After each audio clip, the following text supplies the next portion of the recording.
Welcome to Prime Suspects. Alongside Adam Bjorn and Prime Sports co-founder Joe Brennan Jr., I'm your host, Matt Landis. Adam, let's kick it off as we do each week during football season. From college football week 7 to NFL week 6, how were this past weekend's results across Prime Sports and BetCris? College was absolutely fucking disastrous, and we got it all back on the NFL and a little bit more. I mean, what a two-sided weekend. College was just a disaster from top to bottom, pre-game live. And then NFL, I mean, New Jersey, we had probably one of our best days ever in New Jersey yesterday. Unfortunately, the guy in Ohio didn't find enough bridges to jump off. So again, I think it's been a rough season to start with. Last week was just an anomaly. It was what it was for a lot of books. This week, again, bad college with being good college most of the season, and then a really good NFL yesterday. So we're fighting through it. I am very optimistic about what we're seeing numbers-wise, player-wise. Our head count was as high as it's been since we've been in existence this week. So again, we're just trying to march forward day by day, week by week. And as I recall last week, the college game that you singled out that was getting bet the most heavily in the earliest stages was pretty off the beaten path, especially considering the loaded slate we had with Indiana, Oregon, the Red River rivalry, and then Michigan at USC capping things off. Did some of those more marquee matchups pick up action as the week progressed, or was it some of those more under the radar games that ended up doing you in this past Saturday? It was a lot of under the radar games, bunch of live stuff. I didn't really follow the live stuff hard to sort of see whether there was just some games where there was some big favorites coming back or things of that nature. But it was just collectively across the board, and it wasn't marquee matchups once you broke it down game by game.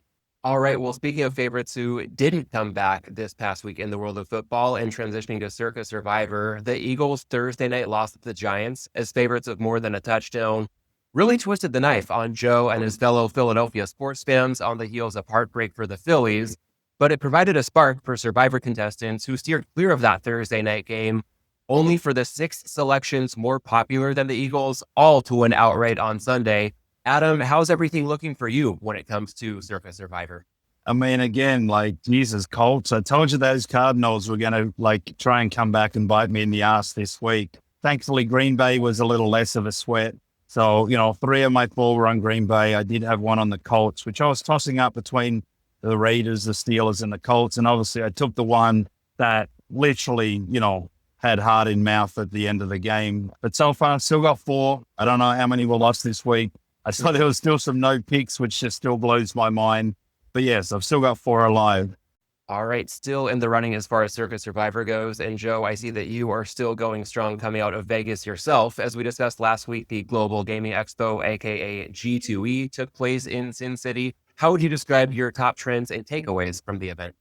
Well, first of all, it was a relief to see our friends there. And this is going to be an odd name that we're giving a shout out to, but shout out to the Yahoo Sportsbook inside of the Venetian Casino, because the bar there seemed to be the Star Wars cantina, at least for a moment in time, where everybody from the betting industry, proper betting industry, seemed to cross through and have at least a couple of drinks. And so that's like the industry bar that I really wish we had sometimes. But because we're a distributed global business, that we'll probably only be able to experience when we're at that. This time it kind of took the place of Trev's bar, what the TX guys did back at SBC in Fort Lauderdale back this spring. In true fashion, it seems like the TX guys were the ones who were kind of rooted and the de facto hosts there at the Yahoo Sports Bar. Those guys are one of the best hangs, in addition to having the best live data for college sports in the industry. But it was just really good to chat amongst, industry friends, industry enemies, and some combination thereof. Of course, what is it that almost everybody was chatting about? Oh, God, prediction markets. Jeez. It might have had something to do with the fact that, I'm on the plane Tuesday morning to fly out there. I'm getting my last little bits of news off my phone before we have to go into airplane mode. And I read on Bloomberg about the big deal between Polymarket Intercontinental Exchange, who are the owners of the New York Stock Exchange, trading a mere $2 billion on a post-money valuation of $9 billion for Polymarket, which is utterly ridiculous and certainly made my some of my meetings once I got to Vegas a little more singular as far as their topics. But beyond that, of course, it was also the news regarding what was going to happen in California. That riddle's now been solved regarding sweepstakes. So, Governor Newsom taking his time late in the week to take the head off of everybody who's in the sweeps industry. And Victor Rocha, boy, can that guy spike the ball on Twitter or not? Unreal. But yeah, other than that, like literally it was like prediction markets were just sucking the oxygen out of the place, which is interesting for two companies that were not officially there at the conference. Well, prediction markets continue to generate buzz in Vegas and beyond. And the latest example on a more global basis would be the Nobel Peace Prize sparking controversy last week when prediction markets seemingly declared the winner before it was officially announced. Joe, you posted on Twitter linking this to past posting. Go ahead and expand your take based on this case. Look, the issue that prediction markets are going to have around events like this, and whether it's the Nobel Prize or the Oscars or something like that, is that there's a time delta between when something is decided and when it is announced. The Nobel Committee decided who their winner was and then waited for the public announcement to happen. Somebody, I mean, has it been proven beyond a reasonable doubt? No, but somebody who's getting 3.5% of the action, suddenly getting 70% of the action virtually overnight, and that turns out to be the winner. Yes, somebody got wind of information, and this is how they monetized it. Okay. This is going to be a serious issue for prediction markets going forward. So as much as it might pain them, one might suggest that just looking at this incident in isolation, it would be better if once the Nobel Committee made their selection, we got the white smoke out the chimney of St. Peter's Basilica, which meant, all right, no more action accepted. Because once a decision's made, it's not kept secret. Same thing with the Oscars. The number of people, I thought it was like more than 300 people after the decision about who's won the Academy Award wind up being exposed to that information in advance. And it's usually like 2 or 3 weeks in advance of the Academy Awards show. So if they're going to offer these markets and to keep them fair, it seems like the only way they can keep them fair is when the decision is made, not when it is announced. And Adam, building on that, with your experience managing sports books and platforms like Planetech, you understand that grading bets with clear, indisputable outcomes still isn't a perfect science.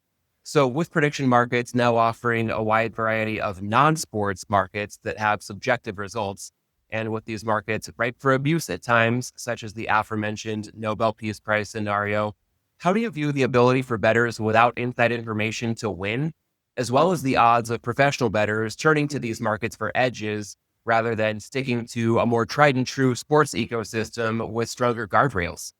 Well, yeah, I mean, this isn't a prediction market problem. This is a gambling problem. And thankfully, I've been on the right side of that information many, many times.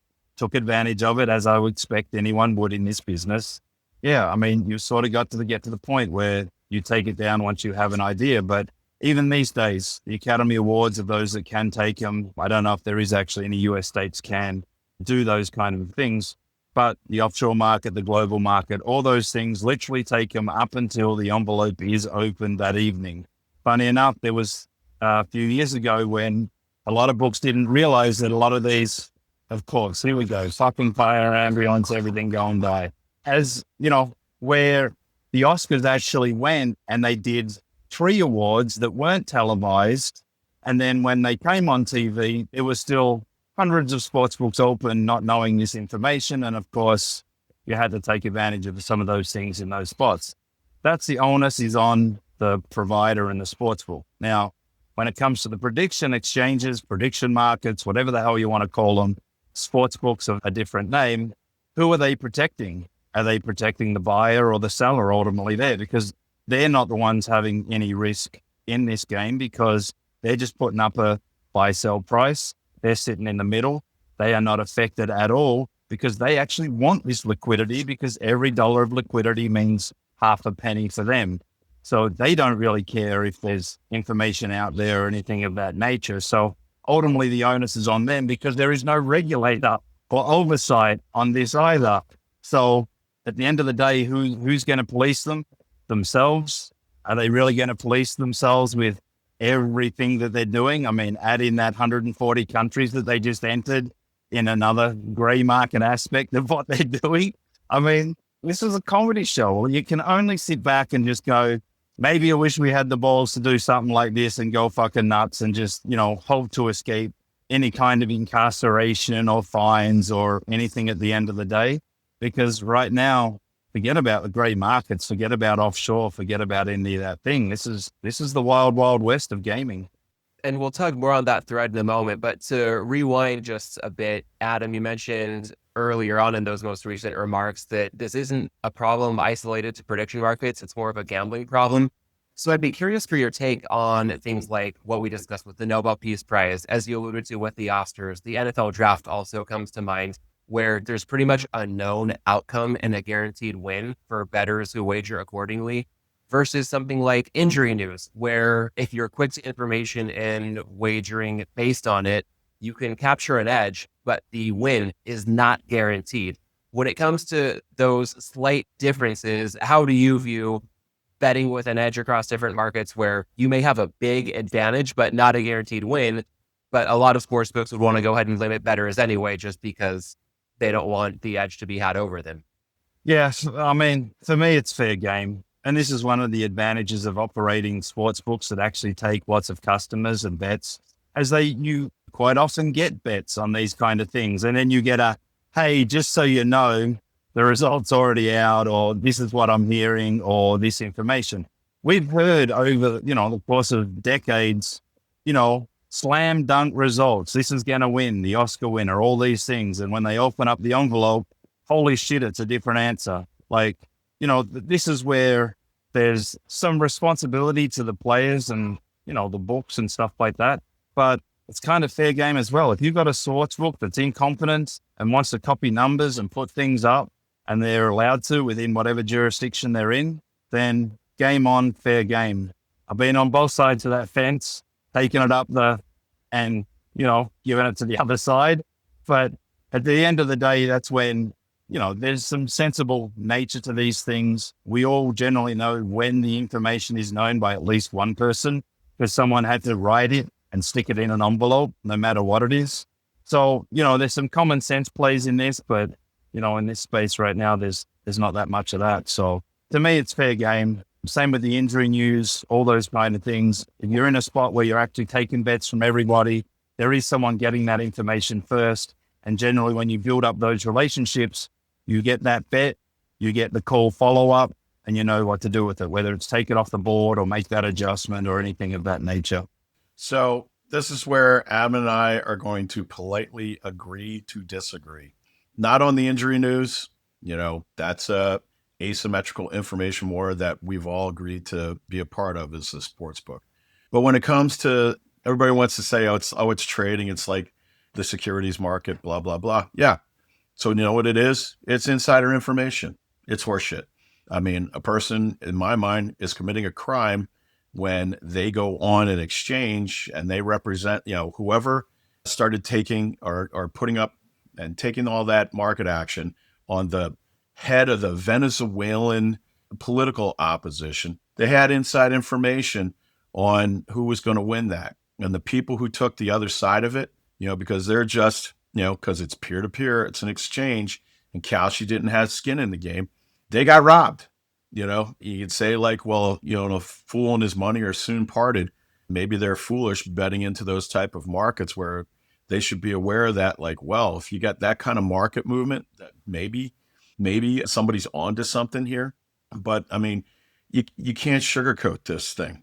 It's insider trading. And in my mind, it's criminal.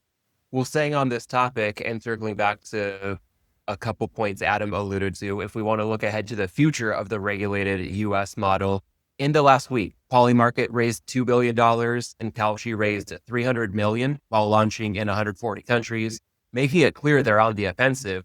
And at the same time, it seems like more and more states are going on the defensive by preventing their licensed operators from participating in prediction markets.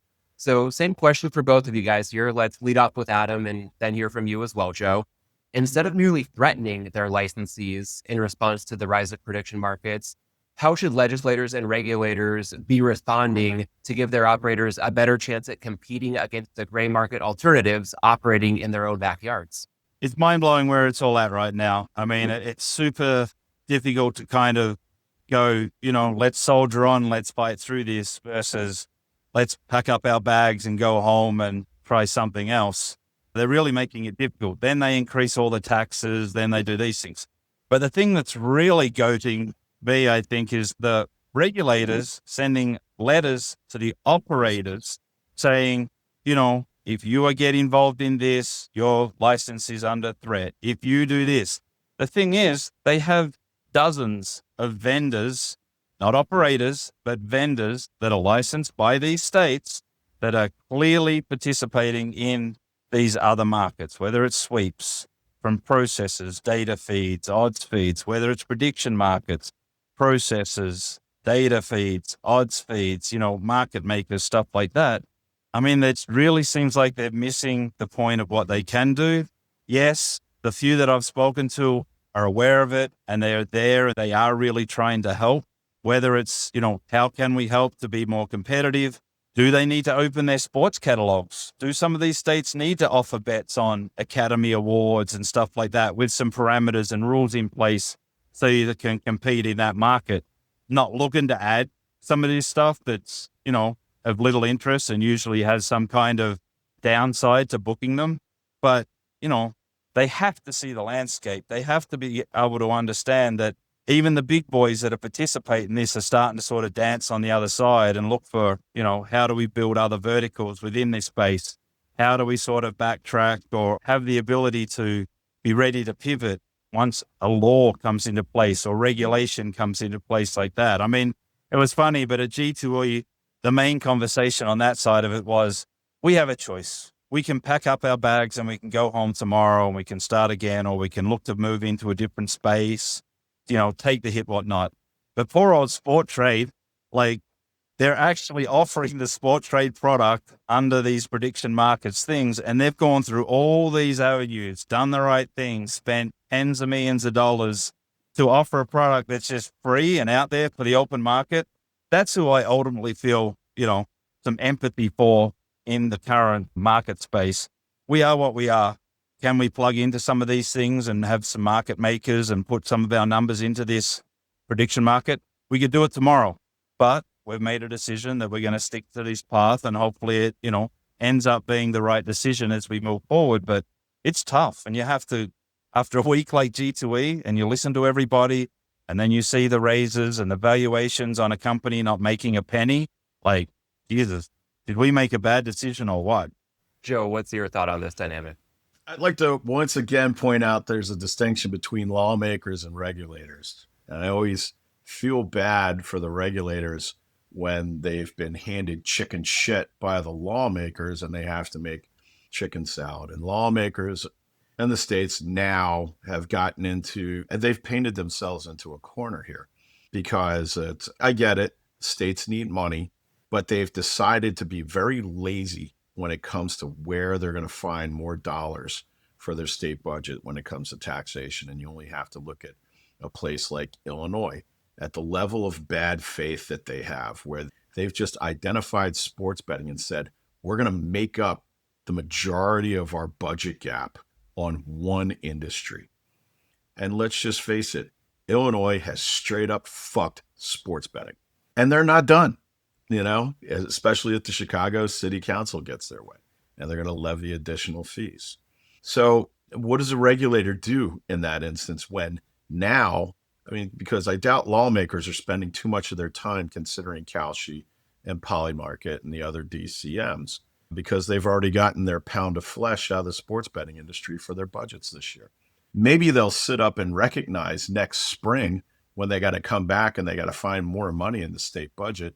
And maybe lawmakers will be a little more open-minded and give their regulators maybe a few more tools or a few concessions that will allow them to foster their state licensees into a better, healthier business that isn't looking over the horizon at what the DCMs have available to them. Because right now, I think a lot of this is, If it wasn't for the sunk costs that a lot of these sports books have already realized to be legal licensed players in their marketplaces, and for the amount of time that it takes for a fully staffed CFTC, which they are not, to approve DCM petitions for DCM licenses, that's the only thing that's keeping, or potentially the only thing that keeps operators from making the jump. It's kind of crazy, but to send out something, and I get it. What else are the regulators going to do? I mean, they have to do something because they don't have too many tools available to them. Because it's the best way that the states could kind of stem the tide of this would be put something on the table that gives their licensed operators, the guys playing by the rules, latitude to innovate or whatever it may be, come up with new models, whatever it may be, to improve their business in the state markets. Okay. Like what we sit here and we talk about prediction markets far too much of late. But when you think about it, it's not, other than it's available everywhere, it's not really a compelling product. It's not an interesting product when you put it side by side with what like Fan Kings has or anybody else has, what Prime has. Prime has better, and Betcris Arizona has better, parlay markets and parlay products than Kalshi and Poly or anybody else like that has right now. But everybody's looking outside. They're looking the other side of the fence. So what can state regulators do? Like, well, work with your lawmakers. Maybe send a little message back to your state legislature. Say, like, we need these tools to unhandcuff these guys so that they can better expand their business and make it more worthwhile. Because that's the only way. It's the only way is make the state markets attractive. Okay. But instead, state lawmakers, so far, the trend is make it more and more unattractive. The other thing is right now, one of the things that operate, I don't know what the economics are behind Fan Kings market access deals, but anybody entering this market, or if you're anything less than the leaders in this market, those market access deals that we all originally signed on to, and granted, we all signed contracts, they don't account for how taxes have been raised on us. When I look in New Jersey, when I look in Ohio and the deals that we did there, and now we're paying more than twice of what our tax burden was there. But our local market access guys, they're not absorbing any pain. It just is on the operator.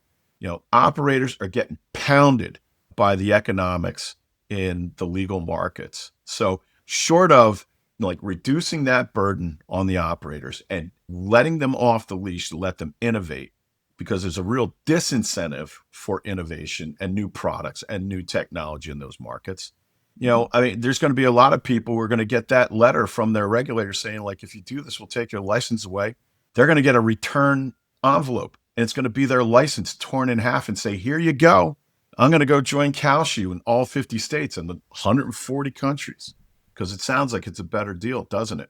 So states, you've really misread the room on this one, and I hope you reconsider. And Joe, I heard you use the phrase sunk cost. And one thing that resonates with me hearing that from you is that knowing about cognitive biases doesn't immunize us from falling prey to them ourselves from time to time. So thinking about this a bit more, and I hope it goes without saying, I clearly have a vested interest in rooting for Prime and so many others who are playing by the rules in the regulated environment. But as you try to think about the best path forward, and it's very encouraging to hear Adam's comments about being aware of the larger ecosystem and remaining steadfast in that commitment to pushing things forward. How do you make sure that that's happening for reasons beyond any costs that have already gone into getting things to this current point? Well, when you want to talk sunk costs, I have sunk costs beyond what we did to set up Prime, like 10 years worth. Okay, of pursuing legalization and landing it in the state's laps, only to watch them close your ears if you've got them delicate ones, only to watch them fuck it up. And it's not the regulators, it's the lawmakers. Lawmakers have fucked it up because they're lazy when it comes to raising revenue. And the regulators are just kind of like stuck in the middle. They're under-resourced. They don't have the ability to make these changes. They have to rely on their lawmakers to make these changes. And right now, imagine being a regulator in New Jersey or Ohio or Massachusetts or someplace like that. And you know that there's a reason why those letters went out, because your counterparties, your licensees, are in the Wall Street Journal or in Bloomberg or the Financial Times. Like, they're looking at Railbird. They're making a deal with the CMA. They're making a deal with all these deals that get them into the DCM market. What's the regulator going to do? Just watch like a significant chunk of state gaming tax revenue walk out the door and leave the offices behind and leave everybody empty-handed? Talk about bringing a knife to a gunfight. But there's very little, I think, that can be done under the current, system. Most of these states, it would probably behoove them to get everybody together. And this is probably pie in the sky. I don't know. This one could come down from the clouds and be on stone tablets in a burning bush, and state lawmakers still wouldn't do it. But there seems like every state that has started going down the wrong road should have a summit with everybody. So the licensees, the lawmakers, the regulators, the people who hold the market access, to get to like, how do we make this sustainable and attractive? Attractive being the number one thing, not just for the next 5 years, but for the next, 20 years, 30 years? Because I don't see the states being less reliant on gaming taxes over the course of the next 20, 30 years. And this isn't the law or the regulators. This is the lawmakers, and this is also the operators that hold market access deals. If they're just going to insist on being like, shut up and pay me my money, then you know what? They're in the wrong racket. And already, when you have so many alternative models cropping up so quickly, like we're not even 8 years into legal regulated sports betting in the United States, and you've already had sweeps and now prediction markets pop up to fill a void in all of this, because things are not as loose as they should be. When I say loose, giving the operators the ability to innovate and make money. We get punished for making money. We get treated like we're a dirty business that's only allowed to exist as long as we give the state our cut, right? Okay, we all understand that. Nobody feels bad for the house, but they're choking the hell out of the golden goose. And pretty soon, their high tax rates won't mean anything. They could raise them to 75%. They won't have any operators there to pay them.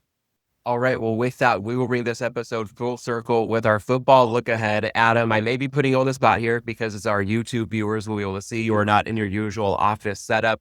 But offhand, I did want to check in and see if anything stood out from noteworthy action on week 8 in college football and or week 7 in the NFL. Well, of course, I left my notebook in the room when I came down, but I do remember some, and especially because all the big money's been on the Chargers this week. So I knew this would be a, easy one to remember, and whether scare you or, give you hope. But we're looking at like 80% of the money on the Chargers so far, and about 74% of that is master money. The other big movers, Patriots, Titans, really good volume both sides. Bunch of -6, -6.5 on the Patriots, +7.5, +8 on the Titans. And then the other one that moved was the Browns opened up a small dog, and 100% of the money is master money, and it's gone from +1.5, -1, -1.5, and even -2's draw in action at the moment. So again, we've got 2 games tonight. Bills, 80% of the money on them. The other game's very well balanced to date. So just another day, the bets are flowing, and there's still 2 more games for this week. All right. Well, it sounds like I will be teasing the Colts at the Chargers this week. Just a matter of finding a second leg to round that out. But that conversation is neither here nor there at this point. So we will go ahead and wrap up. And to the audience, wherever you're placing your action this week, we appreciate you betting on us as a worthwhile use of your time. Thanks as always for tuning in, and we'll catch you next week. Thanks for listening to this week's episode of Prime Suspects. Register for Prime Sports at primesports.com and download the Prime Sports app. You can follow us on Twitter at PrimeSuspects_, at Joe Brennan Jr., and at Adam Bjorn 2. You must be 21 or over to play on Prime Sports. Always bet responsibly and within your limits. If you or someone you know has a gambling problem, call 1-800-GAMBLER.